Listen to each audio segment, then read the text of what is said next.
Magandang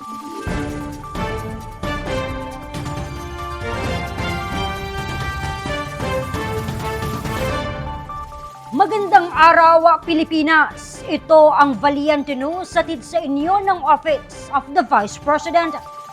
Patuloy sa paghahatid serbisyo sa nangangailangan ng mga Pilipino ang OVP Cebu, Bohol and Siquijor Satellite Office.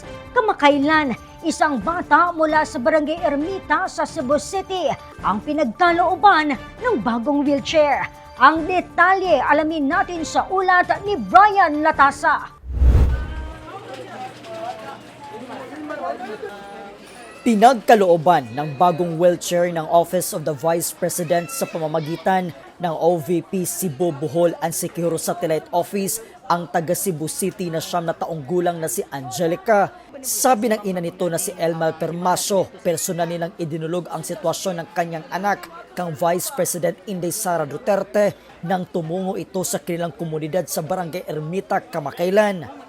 Si Angelica ay nakikipaglaban sa iba't ibang karamdaman simula noong taong 2018. Dugay na siya, mga kuha na ni, tulo na ni katuig kapin. Masikit pa ni siya, magandagan.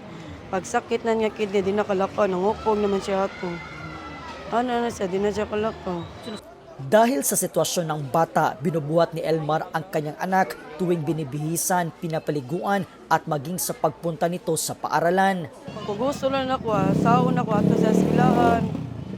Nang ilisan ako, mag-CRC ako, kung gusto, at nga sana ako iniguli, at nga sana ako sa gawas. Ako rin may mukuha ni niya sa eskwelahan. Bibo na siya, magsiskit siya, magdadua. Kaya magdadua sa mga tao, mga bata ba. Buong na kung pagsakit na niya, nangupo, masakitan naman siya alsahon. Pagkuha na ko, pag-ato na ko sa hospital, dito man nakuha niya na siya kidney. Tubig, yung dugo ba, natabon may sa puti. Hindi na siya kalakon, hindi siya tubig.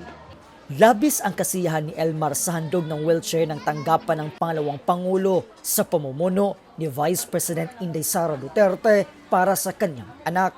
Salamat ko, nangayo ko ni Ma'am Sara.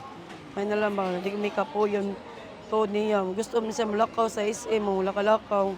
Kasi maglisto, lagi ko na ko'y bata, gaman ko, niya papa mag-e-bike. Gusto mo siya makalalakaw sa layo. Paabot lang tao, hindi mo hatag wheelchair. Ito, nangayo ko ni Ma'am Sara, ako munguwang. Sara akong pangayo ni Ma'am. Karoon na siya wheelchair, makalakaw-lakaw na. Oo, nakalakaw na siya. Gusto niya malakaw.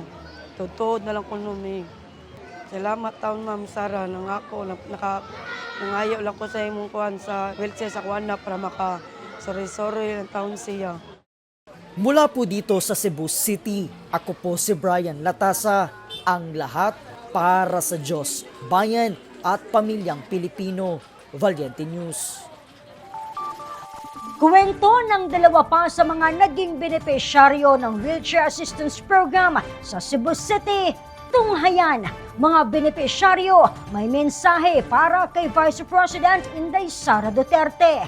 Ako po si Claudette Loreto para sa makabuluhan, naninindigan at matapang na mga ulat at impormasyon. Maraming salamat.